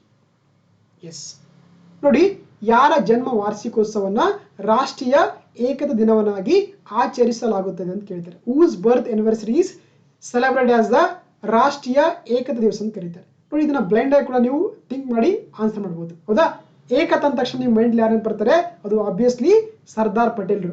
ಯಾಕಂದ್ರೆ ನಮ್ಮ ದೇಶವನ್ನ ಏಕೀಕರಣ ಮಾಡಿರುವಂತ ಬಹಳ ಪಿತಾಮಹ ಅಂತಂದ್ರೆ ಅದನ್ನ ನಾವೇನು ಕರಿತೀವಿ, ಪಟೇಲ್ರಾಗಿದ್ದಾರೆ. ಸೊ ಹಾಗೆ ಏನ್ ಮಾಡ್ತೀವಿ ನಾವು, ಅವರ ಹುಟ್ಟಿದ ದಿನವನ್ನ ಯಾವಾಗ, ಪ್ರತಿ ವರ್ಷ ಅಕ್ಟೋಬರ್ 31 ಏನ್ ಮಾಡ್ತಾ ಇದ್ವಿ, ರಾಷ್ಟ್ರೀಯ ಏಕತಾ ದಿವಸವನ್ನಾಗಿ ಆಚರಿಸ್ತಾ ಇದೀವಿ. ಸೊ ಹಾಗಾಗಿ option B is the right answer. Okay, option B is the right answer. ಅದು ನಾವು ಇಂಗ್ಲಿಷ್ ನಲ್ಲಿ ನ್ಯಾಷನಲ್ ಯುನಿಟಿ ಡೇ ಅಂತ ಕರೀತಾರೆ. ಓಕೆ, ಹಾಗಾಗಿ option B is the right answer. ಜೊತೆಗೆ ನಿಮ್ಗೆಲ್ಲ ಗೊತ್ತಿರುವಂತಂದ್ರೆ ಪ್ರತಿ ವರ್ಷ ಏನ್ ಮಾಡ್ತೀವಿ ನಾವು, ಜನವರಿ 9 ಏನ್ ಮಾಡ್ತೀವಿ ನಾವು, ನಮ್ಮ ದೇಶದಲ್ಲಿ ಪ್ರವಾಸಿ ಭಾರತೀಯ ದಿವಸ ಅಂತ ಆಚರಿಸ್ತೀವಿ. ಯಾಕಂದ್ರೆ ಮಹಾತ್ಮ ಗಾಂಧಿ ಏನ್ ಮಾಡ್ತಾರೆ, 1915 ಜನವರಿ 9 ಏನ್ ಮಾಡ್ತಾರೆ, ಅವರು ಸೌತ್ ಆಫ್ರಿಕಾದಿಂದ ಭಾರತಕ್ಕೆ ಬರ್ತಾರೆ. ಸೊ ಏನ್ ಮಾಡ್ತಾರೆ, ಪ್ರತಿ ವರ್ಷ ನಮ್ಮ ದೇಶದಲ್ಲಿ ಜನವರಿ 9 ಪ್ರವಾಸಿ ಭಾರತ ದಿವಸವನ್ನಾಗಿ ಆಚರಿಸ್ತೀವಿ. ಹೌದಾ, ಅದೇ ರೀತಿ ನಾವು ಏನ್ ಮಾಡ್ತೀವಿ, ನವೆಂಬರ್ 14 ನೆಹರು ಅವರ ಹುಟ್ಟಿದ ದಿನ, ಮಕ್ಕಳ ದಿನಾಚರಣೆ ಮಾಡ್ತೀವಿ. ಹೌದಾ, ಅದೇ ರೀತಿ ಡಿಸೆಂಬರ್ 25 ಏನ್ ಮಾಡ್ತೀವಿ, ನಮ್ಮ ದೇಶದಲ್ಲಿ ಏನ್ ಮಾಡ್ತೀವಿ, ಗುಡ್ ಗವರ್ನೆನ್ಸ್ ಡೇ ಅಂತ ಕರೀತಾರೆ. ಹೌದಾ, ಗುಡ್ ಗವರ್ನೆನ್ಸ್ ಡೇ ಅಂದ್ರೆ ನಾವು ಉತ್ತಮ ಆಡಳಿತ ದಿನವನ್ನು ಆಚರಿಸ್ತೀವಿ. ಯಾವಾಗಂದ್ರೆ ಡಿಸೆಂಬರ್ 25. ಯಾಕಂದ್ರೆ ಈ ದಿನ ಇದೆಯಲ್ಲ, it is a day of the birth anniversary of the Atal Bihari Vajpayee ಅಂತ. ಸೊ ಹಾಗಾಗಿ ಇವೆಲ್ಲ ಕೂಡ ನಿಮಗೆ ಗೊತ್ತಿರಬೇಕಾಗುತ್ತೆ. ಓಕೆ, ಇಲ್ಲಿ option is B is the right answer ಆಗಿದೆ. ಓಕೆ, ಯಾ ನೋಡಿ, ಭಾರತದಲ್ಲಿ ಯಾವ ಬ್ಯಾಂಕ್ ಕೃಷಿಗಾಗಿ ಮರು ಹಣಕಾಸನ್ನ ಒದಗಿಸುತ್ತೆ ಅಂತ ಕೇಳ್ತಾರೆ. Which banks provides the agriculture refinance in India ಅಂತ ಕೇಳ್ತಾರೆ. ನೋಡಿ, ನಮ್ಮ ದೇಶದಲ್ಲಿ ಬಹಳ ಪ್ರಮುಖವಾಗಿ ಕೃಷಿಗೆ ಮತ್ತೆ ಗ್ರಾಮೀಣ ಅಭಿವೃದ್ಧಿಗೆ ಸಂಬಂಧಪಟ್ಟಂತ ಏಕೈಕ ಬ್ಯಾಂಕ್ ಅಂತಂದ್ರೆ ಅದನ್ನ ನಾವೇನ್ ಕರಿತೀವಿ, ನಬಾರ್ಡ್ ಅಂತ ಕರೀತಾರೆ. ಹೌದಾ, national bank for agriculture and rural development ಇದೆಯಲ್ಲ, ಇದು ಏನ್ ಮಾಡುತ್ತೆ, ಕೃಷಿಗಾಗಿ ಗ್ರಾಮೀಣ ಅಭಿವೃದ್ಧಿಗೆ ಏನ್ ಮಾಡುತ್ತೆ, ಒಂದು ವಿಶೇಷವಾದಂತಹ ಹಣಕಾಸನ್ನ ಒದಗಿಸುವಂತ ಏಕೈಕ ಸಂಸ್ಥೆ ಅಂದ್ರೆ ಅದನ್ನ ನಾವು ನಬಾರ್ಡ್ ಅಂತ ಕರೀತಾರೆ. ಸೊ ಹಾಗಾಗಿ option C is the right answer. Option C is the right answer. ಈ ನಬಾರ್ಡ್ ಬ್ಯಾಂಕ್ ಇದೆಯಲ್ಲ, ಇದನ್ನ ನಮ್ಮ ದೇಶದಲ್ಲಿ ಏನ್ ಮಾಡ್ತೀವಿ, 1982 ಜುಲೈ 12 ಈ ಬ್ಯಾಂಕ್ ಅನ್ನ ಸ್ಥಾಪಿಸ್ತೀವಿ ನಾವು. ಹೌದಾ. ಇದರ ಕೇಂದ್ರ ಕಚೇರಿ ಇರುವಂತದ್ದು ಎಲ್ಲಪ್ಪ ಅಂತಂದ್ರೆ ಮುಂಬೈಯಲ್ಲಿ. ಜೊತೆಗೆ ಇದರ ಅಧ್ಯಕ್ಷರಾಗಿ ಪ್ರಸ್ತುತ ಕೆಲಸ ಮಾಡಿದಾರಪ್ಪ ಅಂತಂದ್ರೆ ಗೋವಿಂದರಾಜುಲು ಚಿಂತಲ್ ಅವರು ರೀಸೆಂಟ್ ಆಗಿ ಅಪಾಯಿಂಟ್ ಆಗಿದ್ದಾರೆ. ಹೌದಾ, ಗೋವಿಂದರಾಜುಲು ಚಿಂತಲ್ ಇದಾರಲ್ಲ, ಇವರು ಪ್ರಸ್ತುತವಾಗಿ ಏನ್ ಮಾಡಿದ್ರೆ ನಬಾರ್ಡ್ ಬ್ಯಾಂಕಿನ ಚೇರ್ಮನ್ ಆಗಿ ಕೆಲಸ ಮಾಡ್ತಾರೆ. ಜೊತೆಗೆ ಈ ಬ್ಯಾಂಕ್ ಸ್ಥಾಪನೆ ಮಾಡ್ಕೊಳ್ಳೋಕೆ ಒಂದು ಸಮಿತಿಯನ್ನ ರಚನೆ ಮಾಡಿದ್ರು. ಅದ್ಯಾವ್ದಪ್ಪ ಅಂತಂದ್ರೆ ಕೆ ಶಿವರಾಮನ್ ಸಮಿತಿ. ಓಕೆನಾ. ಕೆ ಶಿವರಾಮನ್ ಸಮಿತಿಯ ಶಿಫಾರಸಿನ ಮೇರೆಗೆ ಏನ್ ಮಾಡ್ತಾರೆ, ನಮ್ಮ ದೇಶದಲ್ಲಿ ಮೊಟ್ಟ ಮೊದಲ ಬಾರಿಗೆ 1982ರಲ್ಲಿ ಕೃಷಿ ಮತ್ತು ಗ್ರಾಮೀಣಾಭಿವೃದ್ಧಿಗೆ ಬ್ಯಾಂಕ್ ಮಾಡ್ತಾರೆ. ಅದನ್ನ ನಾವು ನಬಾರ್ಡ್ ಅಥವಾ ಕನ್ನಡದಲ್ಲಿ ರಾಷ್ಟ್ರೀಯ ಕೃಷಿ ಮತ್ತು ಗ್ರಾಮೀಣಾಭಿವೃದ್ಧಿ ಬ್ಯಾಂಕ್ ಅಂತ ಕರೀತಾರೆ. ಓಕೆ. ಇನ್ನು RBI ಇರೋದಲ್ಲ, RBI ಇದು ಕೂಡ ನಮ್ಮ ದೇಶದಲ್ಲಿ 1935 ಏಪ್ರಿಲ್ 1ಕ್ಕೆ ಸ್ಥಾಪನೆ ಆಗುತ್ತೆ ಅಂಡರ್ ದ ಯಂಗ್ ಇಲ್ಟನ್ ಸಮಿತಿಯ ಒಂದು ಶಿಫಾರಸಿನ ಮೇರೆಗೆ. ಓಕೆನಾ. ಇದರ ಕೇಂದ್ರ ಕಚೇರಿ ಇರುವಂತದ್ದು ಮುಂಬೈಯಲ್ಲಿ. ಜೊತೆಗೆ ಇದರ ಪ್ರಸ್ತುತ ಗವರ್ನರ್ ಆಗಿ ಕೆಲಸ ಮಾಡುತ್ತಿರುವಂತದ್ದು ಶಕ್ತಿಕಾಂತ್ ದಾಸ್ ಅವರು. That is called the Reserve Bank of India ಅಂತ ಕರೀತಾರೆ. ಓಕೆ. ಸೊ ಹಾಗಾಗಿ option C is the right answer. Moving to the next question.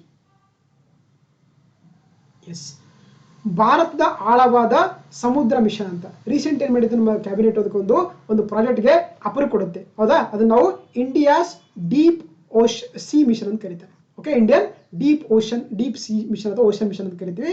So ಹಾಗಾದ್ರೆ ಈ ಒಂದು ಪ್ರಾಜೆಕ್ಟ್ ಒಂದು ಯೋಜನೆಗೆ ಯಾವ ಒಂದು ಸಚಿವಾಲಯ ಅನುಷ್ಠಾನಗೊಳಿಸ್ತದೆ ಅಂತ ಕೇಳ್ತಾರೆ. ಇಲ್ಲಿ ministry of ports, shipping and waterways ಅಂತಿದೆ, ಅಂದ್ರೆ ಬಂದರುಗಳು, ನೌಕಾ ಮತ್ತು ಜಲಮಾರ್ಗಗಳ ಸಚಿವಾಲಯ ಅಂತಿದೆ. ಎರಡನೇದ್ದು ಮಿನಿಸ್ಟ್ರಿ ಆಫ್ ಅರ್ತ್ ಸೈನ್ಸ್, ಭೂ ವಿಜ್ಞಾನಗಳ ಸಚಿವಾಲಯ. ಮೂರನೇದು ಜಲಶಕ್ತಿ ಸಚಿವಾಲಯ. ನಾಲ್ಕನೇದು ಪ್ರವಾಸೋದ್ಯಮ ಸಚಿವಾಲಯ ಅಂತಿದೆ. ಸೌದಾ. ಸೊ ಹಾಗಾಗಿ ಈ ಡೀಪ್ ಓಷನ್ ಮಿಷನ್ ಇದೆಯಲ್ಲ, ಇದರ ಈ ಒಂದು ಪ್ರಾಜೆಕ್ಟ್ ಅನ್ನ ಅನುಷ್ಠಾನಗೊಳಿಸುತ್ತಿರುವಂತಹ ಸಚಿವಾಲಯ ಯಾವ್ದಪ್ಪ ಅಂತಂದ್ರೆ ಅದು ಮಿನಿಸ್ಟ್ರಿ ಆಫ್ ಅರ್ತ್ ಸೈನ್ಸ್ ಅಥವಾ ಭೂ ವಿಜ್ಞಾನಗಳ ಸಚಿವಾಲಯವಾಗಿದೆ. ಸೊ ಹಾಗಾಗಿ option B is the right answer. ಇದು ರೀಸೆಂಟ್ ಆಗಿರುವಂತಹ ಒಂದು ಪ್ರಾಜೆಕ್ಟ್ ಆಗಿದೆ ನಮ್ಮ ದೇಶದ್ದು. ರೈಟ್. ನೋಡಿ, ಇತ್ತೀಚೆಗೆ ಅಂದ್ರೆ ನಮ್ಮ ಕ್ಯಾಬಿನೆಟ್ ಈ ಒಂದು ಮಿಷನ್ಗೆ ಅಪ್ರೂವ್ ಕೊಡ್ತಾ ಹೋಗುತ್ತೆ. ಅದನ್ನ ನಾವು ಡೀಪ್ ಓಷನ್ ಮಿಷನ್ ಅಂತ ಕರೀತಾರೆ. ಹೌದಾ. ಇದ್ರ ಕೆಲಸ ಏನ್ ಮಾಡುತ್ತೆ ಅಂದ್ರೆ ಆಕ್ಚುಲಿ ಸಮುದ್ರದ ಆಳಿರುವಂತಹ ನೈಸರ್ಗಿಕ ಸಂಪನ್ಮೂಲಗಳನ್ನ ಎಕ್ಸ್ಪ್ಲೋರ್ ಮಾಡುವಂಥದ್ದು ಈ ಒಂದು ಮಿಷನ್ ನ ಮುಖ್ಯ ಕರ್ತವ್ಯವಾಗಿದೆ. ಓಕೆನಾ. ಜೊತೆಗೆ ನೋಡಿ, ಇಲ್ಲಿ ಏನ್ ಮಾಡ್ತಾರೆ ಆಕ್ಚುಲಿ ಒಂದು ವಿಶೇಷವಾದಂತ ಮಿನರಲ್ ನ ಎಕ್ಸ್ಪ್ಲೋರೇಷನ್ ಮಾಡ್ತಾರೆ. ಅದು ನಿಮ್ಗೆ ಗೊತ್ತಿರಲೇಬೇಕು. ಹೌದಾ. ಅದನ್ನ ಏನ್ ಕರಿತೀವಿ ನಾವು ಪಾಲಿಮೆಟಾಲಿಕ್ ನ್ಯೂಡಲ್ ಅಂತ ಕರೀತಾರೆ. ಹೌದಾ. ಶಾರ್ಟ್ ಕಟ್ ಆಗಿ PMN ಅಂತ ಕರೀತಾರೆ. PMN ಪಾಲಿಮೆಟಾಲಿಕ್ ನ್ಯೂಡಲ್ ಅಂತ ಕರೀತಾರೆ. ಇದನ್ನ ಎಕ್ಸ್ಪ್ಲೋರೇಷನ್ ಮಾಡ್ತಾರೆ under the deep ocean mission. ಇಲ್ಲಿ ಕಾಣಿಸ್ತಾ ಇದೆಯಲ್ಲ, this is called the polymetallic nodule ಅಂತ ಕರೀತಾರೆ. ಇದು ತುಂಬಾ ರಿಚ್ ಎನರ್ಜಿ ರಿಸೋರ್ಸ್ ಆಗಿರುವಂತಹ ಒಂದು ಮಿನರಲ್ ಅಂತ ಕರಿತೀವಿ. ಇದು ನಮಗೆ ಸಮುದ್ರದ ಆಳದಲ್ಲಿ ಸಿಗ್ತಾ ಹೋಗುತ್ತೆ. ಸೊ ಹಾಗಾಗಿ ಈ ಪಾಲಿಮೆಟಾಲಿಕ್ ನ್ಯೂಡಲ್ಸ್ ಇದೆಯಲ್ಲ, ಇದರಲ್ಲಿ ಏನಿರ್ತವೆ ಒಂದು ಪಾರ್ಟ್ಸ್ ಗಳು ಗೊತ್ತಿರಬೇಕು ನಿಮಗೆ.